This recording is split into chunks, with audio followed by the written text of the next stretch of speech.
So what is a two-thread serged edge anyway? Well, first off, it's an optional accessory you can get, and it pretty much allows your machine to use one needle and the lower looper.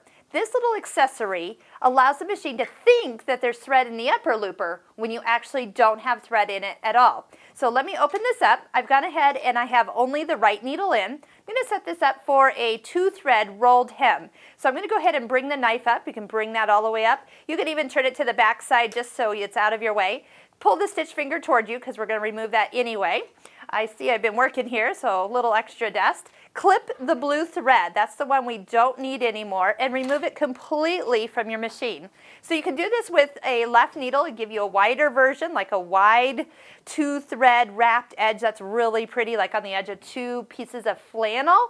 Put a nice little edge, like for a baby blanket. So I'm using lower looper, leave that in, and one needle. So what this does is this is like a little hat or cap to the top of the area next to or at the end of the upper looper. So just push it down over on the side here. First get it to snap into place. Now there's this little finger. You're going to take the finger and swish it. I'm going to pull the blue thread out the back here so there's nothing in that.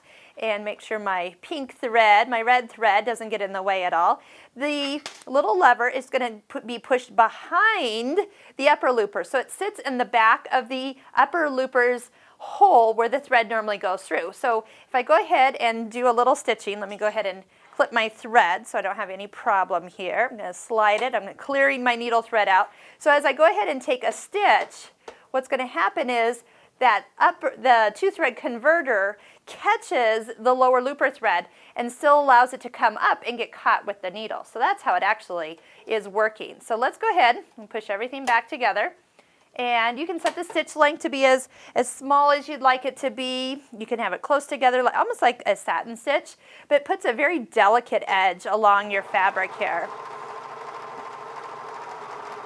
So the color that you want to show is going to be in the, let's see here, in the lower looper, yep. And then so what's nice is that it rolls all the way from one side to the back. Now you do see that I have some little extra separation of the fabric and thread here, or the thread kind of swooshes. That's a new word, swooshes. And so we can go ahead and adjust the knife to make sure that as little as possible is getting left into that edge, or depending if your edges are thicker, we can go ahead and set that a little bit more.